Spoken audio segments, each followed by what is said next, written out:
Allez viens, on parle viro. Eh bien, bonjour à tous et bienvenue dans ce troisième épisode du podcast de la Société française de virologie, section jeune. Viens, on parle viro. Je suis Corentin Aubé, postdoctorant à l'Institut Pasteur, et aujourd'hui je suis avec notre animateur des premiers jours, Adrien. Bonjour à tous, Adrien, également postdoctorant à l'Institut Pasteur, travaillant sur les virus transmis par les moustiques. Et aujourd'hui, nous allons faire un épisode un petit peu spécial, car nous sommes au 28e journée francophone de virologie à Toulouse. Exactement. Et pour cet épisode, on vous propose de venir nous suivre dans les couloirs de l'Université de Toulouse, à la rencontre de différents chercheurs, qui soient doctorants, postdoctorants ou titulaires, pour nous parler de sujets qui les auraient marqués durant ce congrès. Ouais, ça va être super, on va essayer de faire ça sous un format de petit micro-trottoir. On espère que ça va vous plaire à ceux qui nous écoutent sur Spotify ou sur YouTube. Et puis c'est parti, let's go! Allez, let's go! Et voilà, donc la matinée des jeunes chercheurs vient de se terminer, puis on a fait un repas pour célébrer tout ça. Et Adrien, comment tu as trouvé cette deuxième édition de cette matinée ? C'était super, on était ravis. En plus, moi, en tant qu'organisateur cette année, c'était un plaisir de voir que les gens, on a eu des retours tout de suite hyper positifs, c'était super agréable. Et en plus, le traiteur était très bon, ce qui annonce très bon signe pour la suite de ce congrès. Là, ça y est, les conférences plénières, la première série de conférences plénières vient de se terminer. On va aller faire un tour du côté du Grand Amphi pour récupérer les premiers retours sur ce début des JFV. Super, et allons-y. Puis en plus, j'ai l'impression qu'on aperçoit Alice, et si on allait la voir. Super, salut Alice, tu vas bien ? Salut, ça va super, merci. Qu'est-ce que tu as pensé de cette première série de conférences, ça t'a plu ? Oui, ça m'a beaucoup plu, ça met tout de suite dans l'ambiance. C'était des speakers hyper inspirants, donc voilà, c'était que du bonheur. En plus, c'est sur des virus sur lesquels je travaille pas forcément, mais donc ça fait sortir de sa petite bulle aussi, donc super départ. Ok, génial. Et du coup, en quelques mots, si tu devais présenter cette conférence, tu la décrirais comment ? Donc cette conférence, on a parlé de virus, notamment virus respiratoires, comme le virus influenza. Et moi, j'ai beaucoup aimé la présentation du docteur Mustapha Sitar, qui portait donc sur le contrôle métabolique de l'infection grippale. Et je pense que c'était d'une façon générale très intéressant, puisque c'est de la virologie, virus respiratoire, et avec un lien sur santé humaine et traitement. Donc très, très complet. Trop bien, tu peux nous en dire un peu plus ? Qu'est-ce qu'il a présenté comme données et de quoi ça parlait exactement son talk, s'il te plaît ? Eh ben, c'était assez nouveau comme concept pour moi, en tout cas avec tous les résultats qu'il a présentés, avec une histoire assez complète. Donc, il s'intéresse à la réplication et à l'infection par le virus de la grippe. Et en fait, il se trouve que dans ce type d'infection, parfois, donc il y a le problème, donc le virus en fait va infecter des cellules et puis va faire des dommages au niveau donc des cellules, des tissus, et notamment épithélium respiratoire, etc. Et il y a aussi le fait que l'hôte peut avoir une réponse inflammatoire qui est parfois excessive et qui fait elle aussi des dommages qui se rajoutent en fait aux dommages de l'infection. Donc en fait, la réponse antivirale et inflammatoire peut aussi être un problème avec parfois un emballement. Et en fait, dans ce contexte-là, eux, ils cherchent de nouvelles approches thérapeutiques. Il faut savoir, je le dis au passage, donc le docteur Mustapha Sitar, lui travaille au CEPR de Tours, le Centre d'études des pathologies respiratoires. Donc ils sont vraiment là-dedans, à chercher donc des traitements et des méthodes aussi pour délivrer des traitements qui soient localisés, notamment au niveau de l'épithélium respiratoire. Et donc dans leur recherche, eux, ils sont intéressés au métabolisme et donc en fait finalement à ce qui se passe au niveau des mitochondries dans nos cellules, et ce qui peut paraître un petit peu déroutant de prime abord, puisque on s'intéresse pas, on va pas aller regarder exactement le virus, qu'est-ce qui fait quelle protéine. Là, on s'intéresse au métabolisme. Et donc, grâce à différents modèles, en fait, que ce soit cellulaires, ils avaient aussi des organoïdes pulmonaires humains et des modèles murins d'infection. Et ils ont essayé de chercher, en fait, au niveau métabolique, qu'est-ce qui se passait pendant l'infection virale. Et de façon assez étonnante, et ce que je trouve incroyable, c'est qu'ils ont démontré que le succinate, qui est donc un métabolite mitochondrial de la chaîne respiratoire, peut inhiber l'infection par le virus de la grippe. Parmi les métabolites qu'ils ont étudiés, ils ont découvert que le succinate pouvait inhiber l'infection. En fait, c'est donc avec ce substrat que va pouvoir être faite la succinylation de la nucléoprotéine virale de la grippe, qui va être retenue au niveau du noyau des cellules. Et donc, il y aurait un contrôle post-traductionnel de la réplication grippale et grâce à ce métabolite qui, en fait, permet justement de réguler l'infection. Ouais, j'allais poser une question, mais je pense que tu as la réponse, mais j'allais te poser la question. Et du coup, cet effet-là, après, ça protège aussi in vivo? Et cet effet, effectivement, ce qui a été montré, donc même dans leur modèle murin, c'est que ce métabolite permettait de diminuer, alors déjà en modèle cellulaire, donc de diminuer la cytopathologie, en modèle murin, de permettre une meilleure survie des sujets infectés. Donc en fait, à plusieurs niveaux, on voit que c'est efficace. Super, vraiment trop intéressant. Et pourquoi tu as voulu nous parler de ce talk-là aujourd'hui? Qu'est-ce qui, toi, t'a particulièrement marqué? Alors, il y a plusieurs choses. Déjà, en fait, ce chercheur en particulier est très inspirant pour moi. En fait, il se trouve que j'ai fait un stage dans son laboratoire. À l'époque, il était déjà directeur. Donc ça, c'était quand j'étais en fin de licence. Et même si c'était quelqu'un de très occupé, donc j'étais pas directement sous sa supervision, mais c'était quelqu'un de très attentif à toute son équipe et qui a aussi pris le temps de discuter avec moi et qui m'a vraiment en fait poussé à aller faire des études, on va dire les meilleures qui puissent être, en tout cas pour ce que je voulais faire, et qui m'a pas du tout fait sentir que je devais être limitée ou que parce que je sais pas, je suis dans une plus petite fac aussi qui est donc à Tours, région centre, voilà, pas forcément très connue, mais qu'en fait on pouvait prétendre au même standard que dans de grandes facultés, de grandes villes, etc. Donc déjà pour moi c'est quelqu'un qui est très ouvert, très inspirant. Et puis je trouve que sa recherche à lui particulièrement, que je connaissais pas beaucoup plus que ça, est en fait très novatrice parce que finalement on va pas souvent regarder, enfin de ce que j'en sais, on s'intéresse beaucoup au virus et à tout ce que la multitude de choses que peuvent faire les virus au sein des cellules, etc. Mais finalement, qu'est-ce que l'autre met en place? Et d'ailleurs, en dehors de sa réponse immunitaire avec les cellules immunitaires à proprement parler, que ce soit de l'immunité innée ou de l'immunité adaptative. Et donc, pour moi, c'était vraiment un regard assez rafraîchissant sur l'infection avec une perspective que j'ai pas l'habitude d'entendre. Et puis, au final, ce que j'aime bien donc avec la nouveauté de cette découverte, c'est aussi de se dire, déjà le médicament des fois qui peut nous aider, il est dans la nature. Et ça, c'est une chose qui a été démontrée de multiples fois dans l'histoire des sciences et de la médecine. Mais pour une fois, il vient pas d'un champignon ou d'une bactérie ou d'une plante. En fait, la réponse, elle est en nous.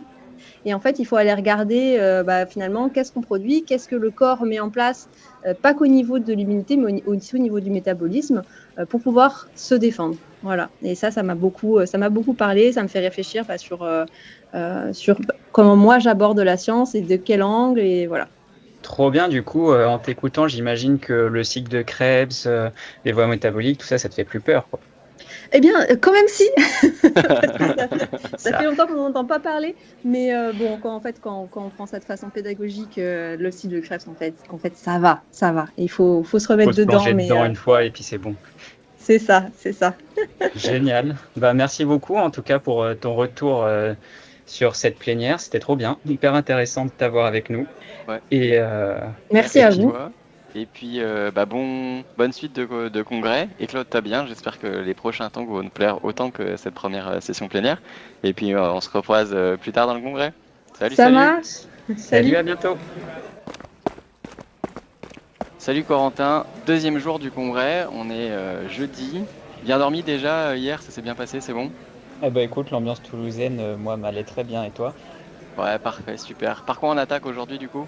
Écoute, je crois qu'il y a eu la deuxième plénière des JFV qui a un titre assez particulier et qui, du coup, je pense, est fort intéressante. Et donc, cette plénière s'intitule Immunité sous influence thermique, application vaccinale et évolution ancestrale. Il y a du monde à la pause café. Est-ce que ça te dit qu'on y aille pour voir un peu ce qui s'y est dit? Ouais, je pense que c'est une super idée. D'ailleurs, je vois Juliette là-bas en train de demander un café. On va aller lui poser la question et lui demander quel talk elle a préféré. Allez, c'est Salut parti. Juliette, Salut! tu vas bien? Très bien, et vous? Ouais, super. Bah, Qu'est-ce ça que tu as va. pensé de cette conf de plénière ce matin? Il y a un talk qui t'a un petit peu tapé dans l'œil? Très très chouette. Oui, carrément. Celui sur l'immunité ancestrale, incroyable. Vraiment, Ok. dans mes notes, j'ai écrit franchement encre. Voilà. Trop bien. Bah alors, on a hâte d'en savoir plus. Et du coup, dans les grandes lignes, ça parlait de quoi? Donc, c'est un talk qui a été présenté par Aude Bernheim, qui est directrice de recherche à l'Institut Pasteur. Et elle a parlé de comment les bactéries enfin, comment les systèmes de défense antiviraux des bactéries ont des similitudes avec nos systèmes de défense antiviraux. Et vraiment, bah, c'est incroyable de se dire qu'il y a finalement autant de différences et plutôt d'utiliser, autant de similitudes, pardon, et d'utiliser ce qu'on sait des bactéries pour découvrir des choses chez l'humain en termes de défense antivirale. Ouais, super, c'est méga intéressant. Tu peux en développer un peu qu'est-ce qu'elle a Ouais, présenté concrètement pendant carrément. sa présentation? Et ben, en fait, elle part du constat qu'on sait qu'il y a des protéines de défense antivirale chez les bactéries qui ont des homologues chez les eucaryotes.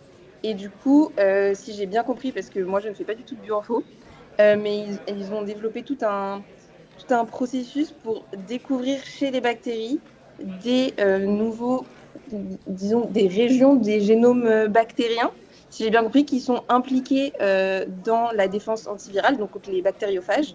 Et ensuite, à partir de ces informations-là, de voir s'il n'y a pas des domaines protéiques homologues chez les eucaryotes. Et du coup, ils ont donné un exemple du coup, d'un domaine protéique qu'on trouve chez les bactéries. Et on sait que chez les bactéries, c'est impliqué dans la défense antiphage. Et il se trouve qu'il y a une protéine humaine avec un nom barbare plein de consonnes et de chiffres qui a aussi ce domaine-là. Mais ce qui est intéressant, c'est que cette protéine, on ne savait pas trop ce qu'elle faisait. Et du coup, leur hypothèse, c'était de se dire peut-être que cette protéine est impliquée dans la défense immunitaire humaine contre les virus. Et en fait, c'est le cas. Vraiment, j'ai trouvé ça trop stylé. Juste en en faisant un knockdown de cette protéine, et ils observent moins de réponses inflammatoires. Et du coup, juste ça montre à quel point découvrir des choses chez les bactéries permet aussi de découvrir des choses chez les humains. Et vraiment, je me suis juste dit waouh, juste waouh. Ouais, si je dis pas de bêtises, c'est un concept qu'elle résume sous l'idée de cette histoire d'immunité ancestrale, c'est ça, hein? C'est ça. Et Et qu'on a hérité, ouais, c'est ça, qu'on a hérité de systèmes de défense en fait des bactéries. trop bien. Et qu'est-ce qui, toi, t'a parlé dans ce talk-là, parce que là, tu sors et tout, t'as l'air super passionné. Qu'est-ce qui a résonné chez toi dans ce talk-là? Ça t'a fait penser à des choses? En fait, c'est marrant parce que déjà, je fais pas de bioinformatique et aussi, j'aime pas forcément l'immunité. L'immunité, c'est pas quelque chose qui me passionne particulièrement, mais juste de se dire qu'on a autant de. Enfin, comment dire? Enfin, je pense que c'est plutôt d'avoir une approche globale et de partir d'analyse de gros jeux de données et d'arriver à un truc aussi précis qu'un domaine protéique chez une protéine humaine. J'aime bien l'idée en fait de partir d'un très grand truc et d'arriver à quelque chose de très précis. Et je trouve que valider une hypothèse aussi large, c'est hyper chouette. J'imagine que ça a été très compliqué, mais la façon dont ça a été présenté, t'as l'impression que tout coule et tout est logique et je trouve ça trop chouette. Ouais, c'est hyper intéressant. Et est-ce que ils ont parlé du coup d'un système immunitaire contre les bactériophages? Et est-ce qu'ils ont un peu parlé dans quel avantage ça avait de nous d'exprimer cette protéine? De ce que je comprends, c'est vraiment dans l'immunité innée et vraiment les premiers systèmes de défense qu'on a, donc pas du tout les histoires d'immunité adaptative, c'est pas. L'avantage, c'est. Enfin, je veux dire, si nous, on a toujours ce système de défense-là aujourd'hui, qu'on a en commun avec les bactéries, c'est qu'il est hyper utile et qu'il nous a aidé tout au cours de l'évolution, quoi. Ouais, c'est ça, c'est qu'on évolue en fait avec ce qui nous entoure et les bactéries, finalement, elles sont en nous aussi, on y est hyper proches et on évolue ensemble. C'est hyper intéressant tout ça. Ok, super. Bah, merci pour ton retour, Juliette. Bonne fin de pause café. Je sais pas si tu as déjà une idée de la conférence que tu as envie d'aller faire après avec les conférences parallèles, mais profites-en Euh, bien. Tout à fait. Je vais aller voir structure et morphogenèse. Ah, super. Il y a de quoi faire aussi là-bas. Ouais, exactement.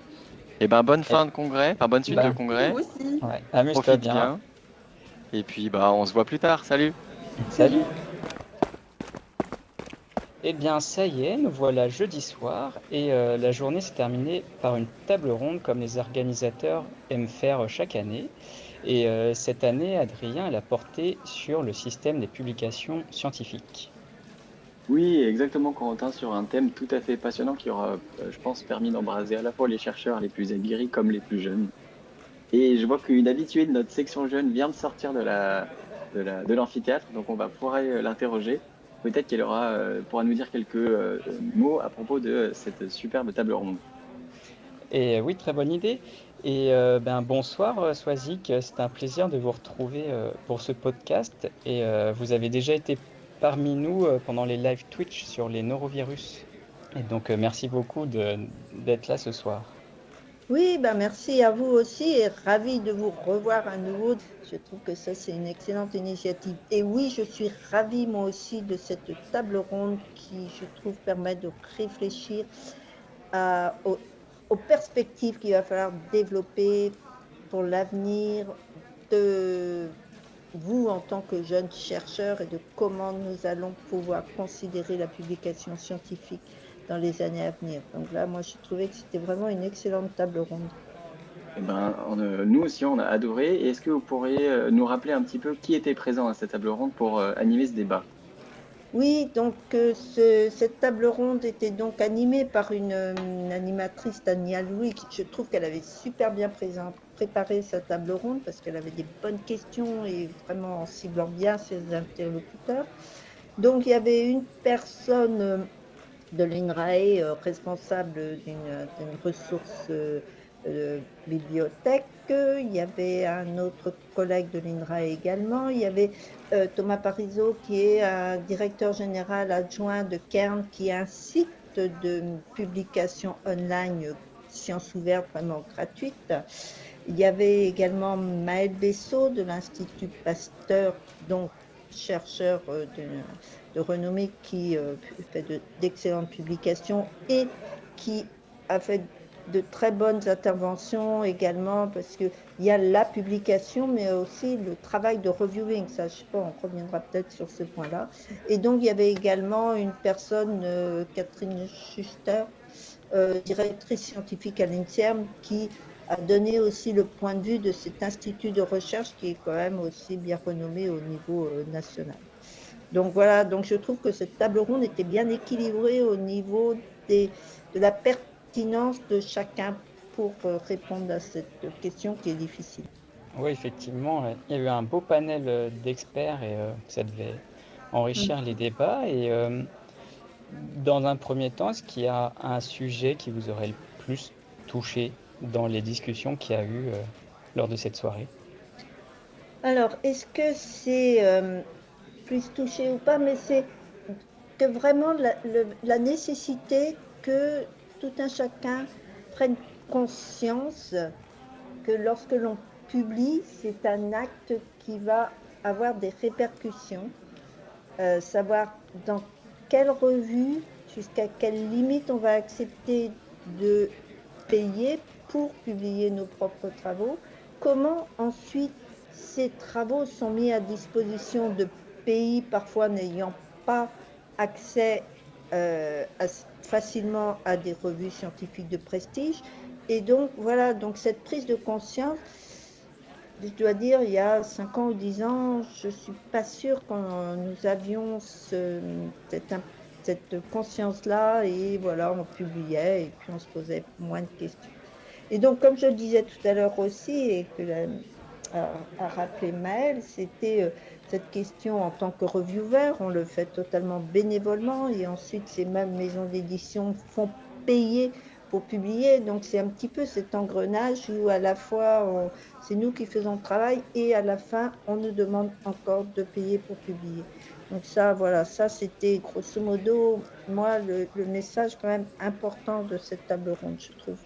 Et c'est vrai que j'ai le souvenir aussi que ça a fait pas mal réagir les jeunes chercheurs qui étaient avides de solutions et de possibilités. Est-ce que il y a des choses qui ont été présentées pendant cette table ronde sur ce sujet-là? Oui, donc c'était un peu alors des remarques, voilà comment considérer l'impact facteur, puisqu'on sait bien quand même que quelque part, lorsque on est jeune chercheur, on va essayer de publier dans les revues les plus prestigieuses qui vont rapporter des points d'impact facteur.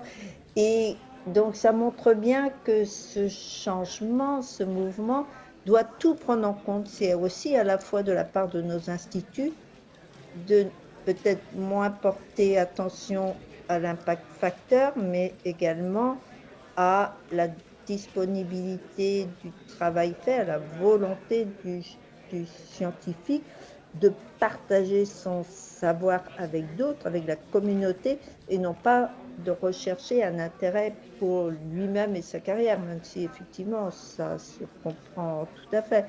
Donc là, je dois dire que les solutions, si j'ai bien tout compris, et même avec l'approche Ken, j'ai peur qu'il ne faut pas que ça retombe assez rapidement dans cette hiérarchisation de journaux ou de sites sur lesquels les données vont être publiées, qui vont rapidement retrouver aussi des scores de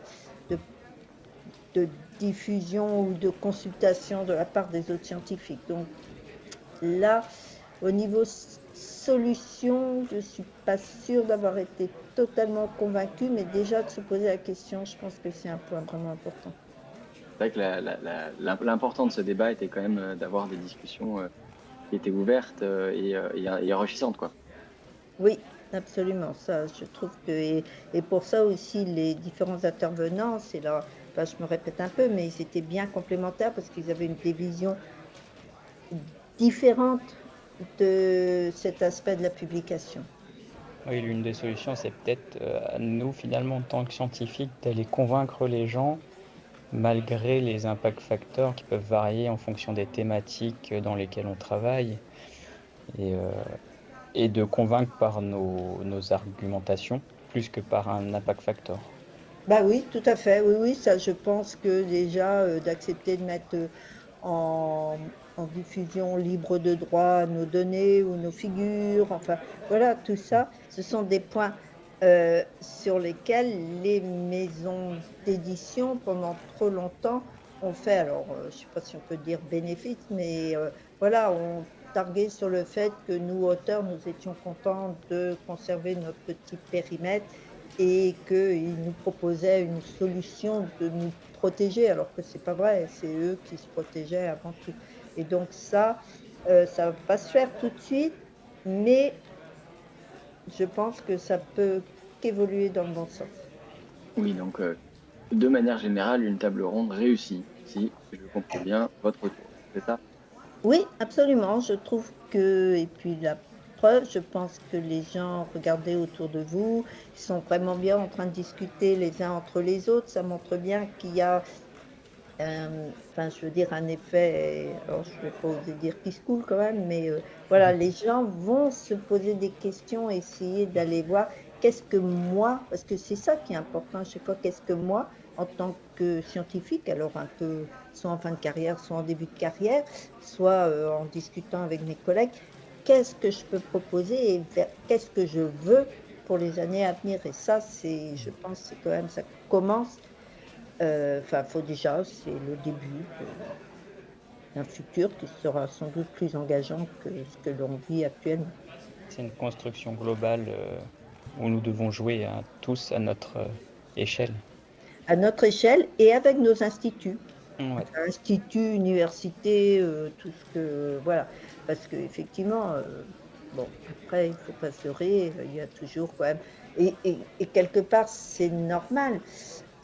comment sélectionne-t-on, par exemple, un chercheur sur un poste? Forcément, ça va être sur les papiers, ça va être... Mais comment est-ce qu'on va évaluer l'intérêt de ce papier par rapport à la thématique? Est-ce que c'est vraiment l'impact facteur ou est-ce que c'est le nombre de vues? Est-ce que c'est le nombre de citations? Est-ce que c'est... tout ça, c'est quand même important. Une question complexe. Oui. Super. Eh ben, merci beaucoup pour votre avis.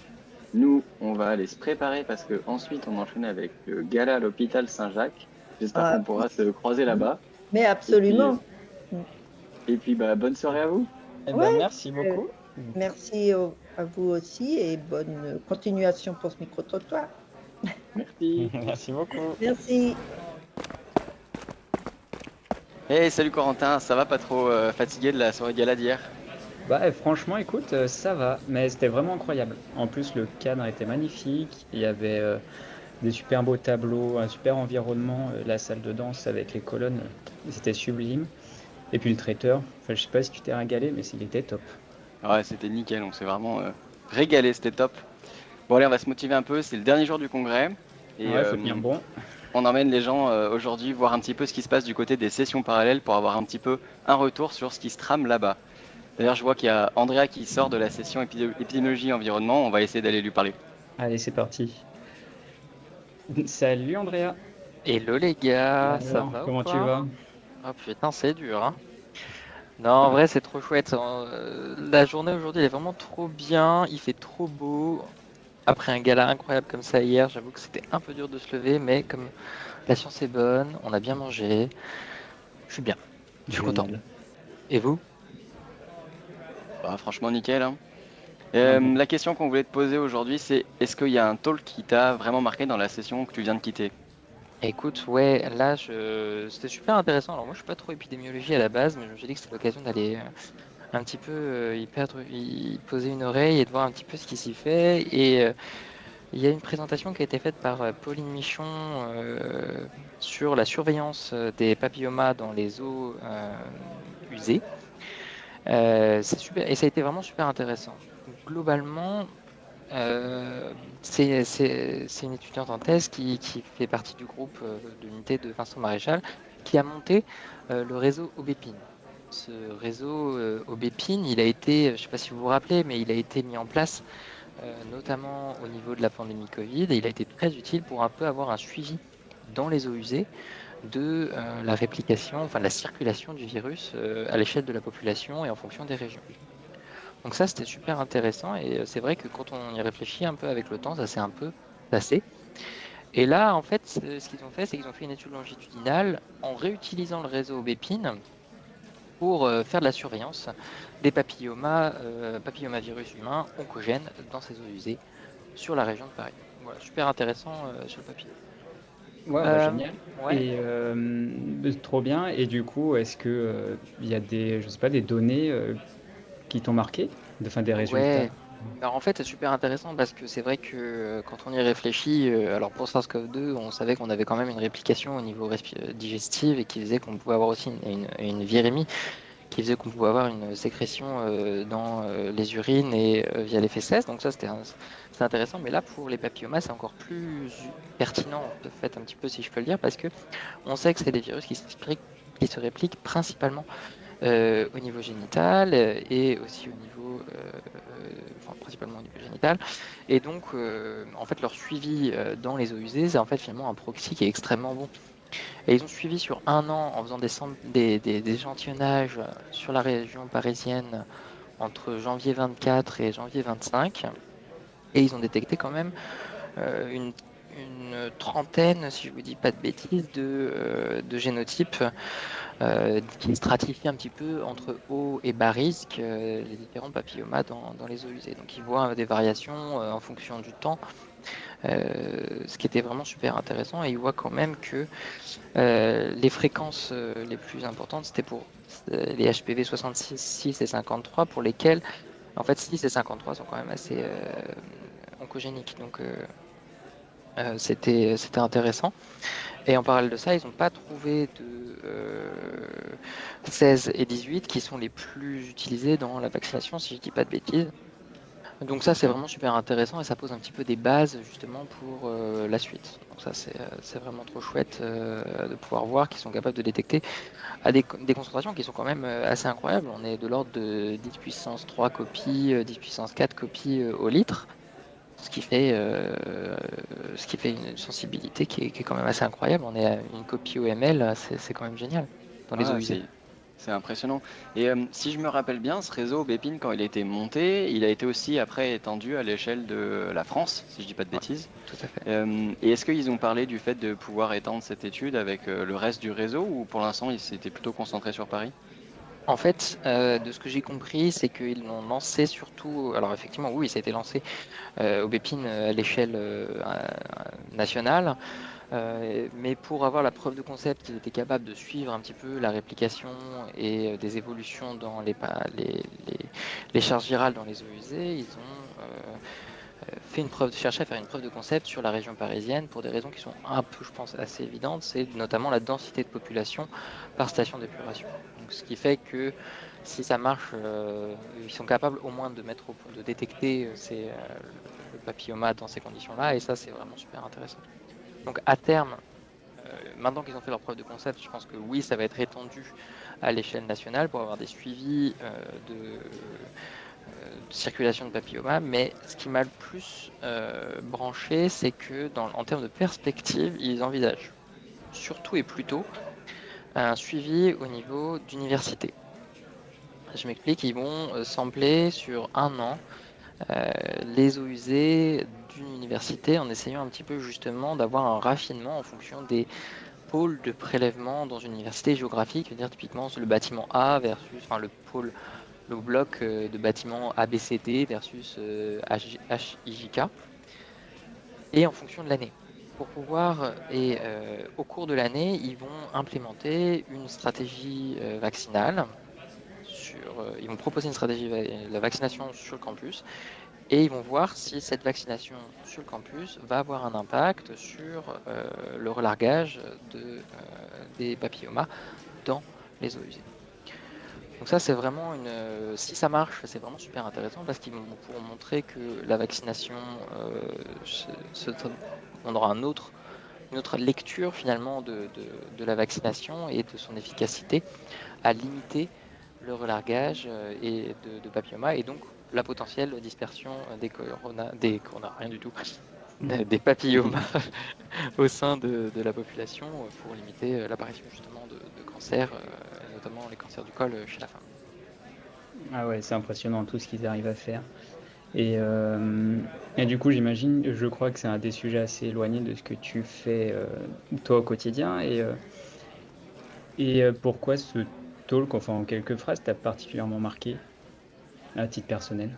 Ouais, alors en fait, c'est vrai que effectivement, on est très loin de ce que je fais. C'est vrai que entre les anticorps et la protection par les anticorps et l'épidémiologie dans l'environnement, il y a quand même un monde. Mais par contre, c'est vrai que le contenu de cette session avait l'air vraiment super, super intéressante. Alors c'est pour ça que j'y suis allé. Et j'ai eu raison d'y aller parce que c'est vrai qu'en fait, on peut reconnecter pas mal d'aspects entre ce qui m'intéresse et ce que j'ai vu aujourd'hui. Globalement, ce qui m'intéresse, c'est pourquoi et comment est-ce qu'on va être protégé contre les infections virales. Et donc, si on a d'autres façons et d'autres moyens de mesurer en population générale les circulations et la circulation des virus et la relation que peut avoir une vaccination sur la circulation de certains virus, alors là, c'est aussi un autre aspect qui est super intéressant et qui ouvre d'autres pistes de recherche sur la compartimentalisation de la réponse immunitaire, par exemple, ou bien sur d'autres approches plus vaccinales ou thérapeutiques qu'on va pouvoir envisager pour certaines classes virales. Trop Trop bien. Ouais. Sortir Bah, nos boîtes de pétri, c'est impressionnant à chaque fois pour voir c'est ce qui sûr. se passe dans la nature. Le terrain, c'est sûr que c'est toujours l'endroit où tu as envie de revenir, hein. Ouais, alors c'est vrai que j'en ai jamais fait. Je suis vraiment ça fait partie des choses qui sont un peu qui me botteraient un jour de pouvoir combiner ce genre d'approche de terrain à la paillasse pour voir comment est-ce que on pourrait faire. Et c'est vrai que c'est super intéressant. Super. Bah merci Andrea pour t'être arrêté pour discuter un peu avec nous. Bonne fin de congrès, profite bien des dernières talks qui nous restent. Et puis bah bon retour sur Paris. Avec plaisir, merci Bah beaucoup à tous les deux. Et Et on se puis, voit à Paris. à bientôt, hein. Ciao. Ciao. Salut. Et voilà, on est déjà vendredi après-midi et le congrès touche à sa fin. Et bon, les gens vont en profiter soit pour visiter Toulouse ou tout simplement pour rentrer chez eux. Et toi, Adrien, qu'est-ce que tu en as pensé de cette édition 2026? Écoute, j'ai adoré. Moi, il faut déjà mentionner que c'est un congrès que j'affectionne particulièrement. Les JFV, c'est toujours l'occasion, voilà, de venir voir un petit peu de virologie générale sur des sujets qui sortent toujours un peu de l'ordinaire. Et cette année, on a été, je pense, particulièrement gâtés.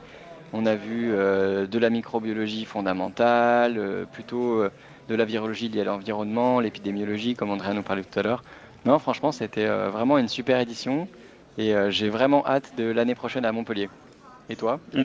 Ouais, moi je suis complètement d'accord avec toi parce qu'au quotidien on est très dans nos sujets très spécialisés et ce congrès je l'adore parce que ça nous ouvre l'esprit à plein de thèmes différents de la virologie qu'on parle peut-être même pas au quotidien et à chaque fois je trouve ça me donne de l'énergie pour retourner derrière nos paillasses et continuer nos projets de recherche. Moi c'est pareil, cette édition je l'ai adoré aussi.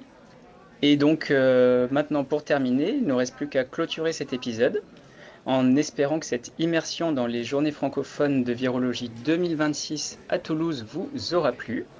Et on vous dit à l'année prochaine. À bientôt pour un épisode plus classique de Viens on parle viro. Et en attendant, prenez soin de vous. Bye bye! Bye bye. Allez, viens, on parle viro.